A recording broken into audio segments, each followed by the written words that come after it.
भागवत में लिखा भी है महाराज जी, हम तो आपके सामने ज्ञानी नहीं है।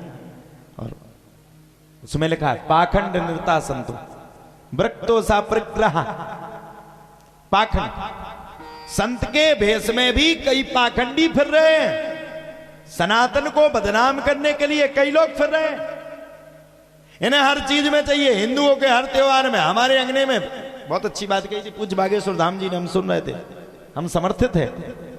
आज पूज्य देवकी नंदन जी महाराज सनातन एकता के लिए बोल रहे हैं दिल्ली में, हम उनके भी समर्थन में हैं। आज ये पोजीशन हमारे भारत की है। दूसरे पंथ के, हम किसी व्यक्ति विशेष पर नहीं जाएंगे, दूसरे पंथ के व्यक्ति एक सेकंड में जुड़ जाता है, एक सेकंड में लड़ने के लिए तैयार हो जाता है। अगर दूसरे पंथ के व्यक्ति कमजोर हो तो हम उसकी मदद कर देते हैं। और हम हिंदुओं में क्या बचा?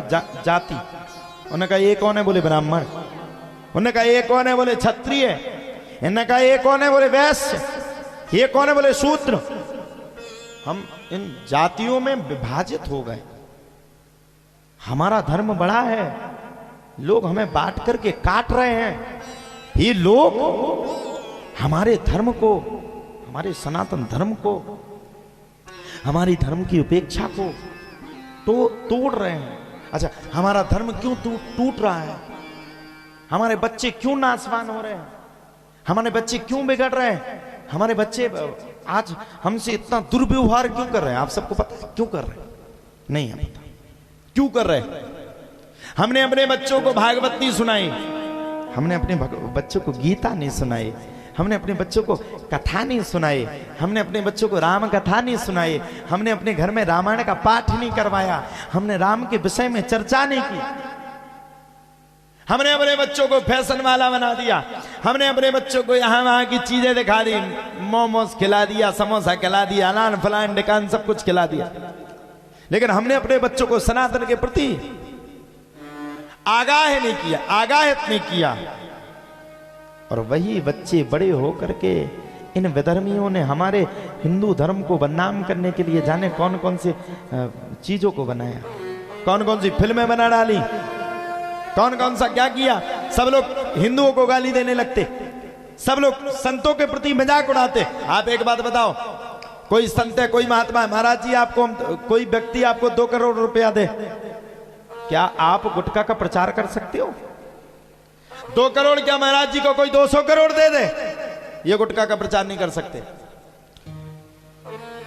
ऐसे ही भारत में जितने संत हैं, इनको 2 लाख करोड़ भी दे दिया जाए, कभी गुटखा का प्रचार नहीं करेंगे। देखो साहब, विमल केसरिया, अलान फलान केसरिया गुटखा का प्रचार करके हमारे भारत को बदनाम कर रहे हैं, गुटखा का प्रचार करके हमारे बच्चों को बिगाड़ रहे हैं, हमारे बच्चों को खिला रहे हैं, कैंसर करके सब बर्बाद हो रहा है, घर परिवार सब कुछ मिट रहा है। संत पे आप किस बात पे जिद पकड़े हो?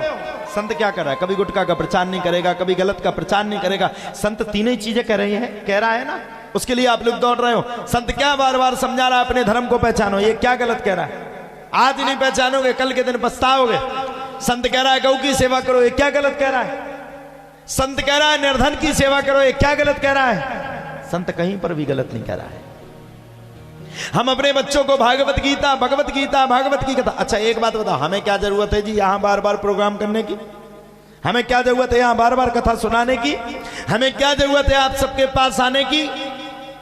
हम आप सबके लिए इसलिए आ रहे हैं, दिनों रात आप सबके लिए इसलिए मेहनत कर रहे हैं कि आप कथा सुन पाओ ना सुन पाओ, लेकिन आपके कम से कम छोटे छोटे बच्चे इस कथा को सुन सकें, छोटे छोटे बालक इस कथा को सुन सकें, छोटे छोटे बालकों में राम के प्रति भक्ति बढ़े, संतों के प्रति भक्ति बढ़े, अपने से बड़ों के प्रति भक्ति बढ़े, और वही छोटे छोटे बालक श्रवण कुमार जैसे पुत्र बन करके अपने माता पिता की सेवा कर सकें। यही हमारी अपेक्षा है।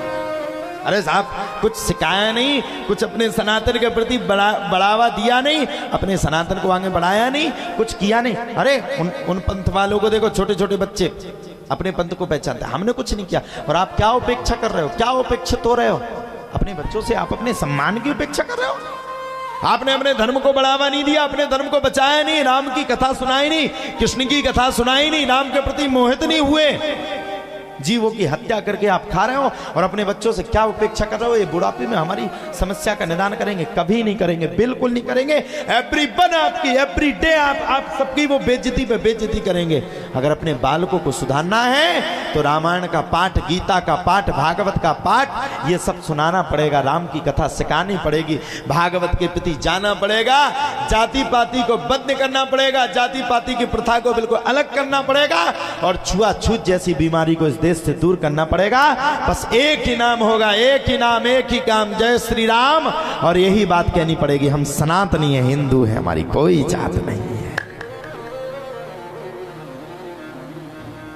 महाराज, हम हिंदुओं के इतने बड़े बड़े पुराण, ग्रंथ, शास्त्र, विधि, इन लोगों ने क्या अत्याचार नहीं किया। राम के नगर में, राम के देश में इन लोगों ने 550 वर्ष तक भगवान राम को महाराज जी पीड़ित रखा।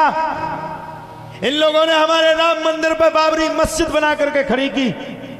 इन लोगों ने हमारे राम के देश में राम को इन लोगों ने राम को अलग प्रकार से बता दिया। क्या दिया? प्रूफ दो, राम कहां थे? अरे बताओ भाई, राम का प्रूफ दो। राम यहां नहीं हुए थे तो क्या पाकिस्तान में हो गए थे राम? ये राम का देश है। और सुनिए, मर्यादा हमारे राम ने हमें छोड़ना नहीं सिखाई है, मर्यादा हमें तोड़ना नहीं सिखाई है। हमारे राम ने कहा है कि भाई बंधी की तरह रहो, इसलिए इस देश में तुम रह रहे हो, नहीं तो कब के यहां से भाग जाते। अरे साहब, राम के लिए इन लोगों ने प्रमाण मांगे। इसी देश में, राम के देश में, राम को 500 वर्ष के लिए हम लोगों से दूर रहना पड़ा। राम को टेंट में रहना पड़ा, राम को दूर रहना पड़ा। मैं किसी सरकार की बात नहीं करूंगा, लेकिन मैं इतनी बात जरूर कहूंगा, राम को दूर रखा। हम सब सनातनियों की आस्था को इन लोगों ने ठेस पहुंचाया। इसलिए अब भी समय है, अपने आप को बचा लो और राम के होकर के सिर्फ हिंदू और सनातनीय हो जाओ। इसी में तुम सब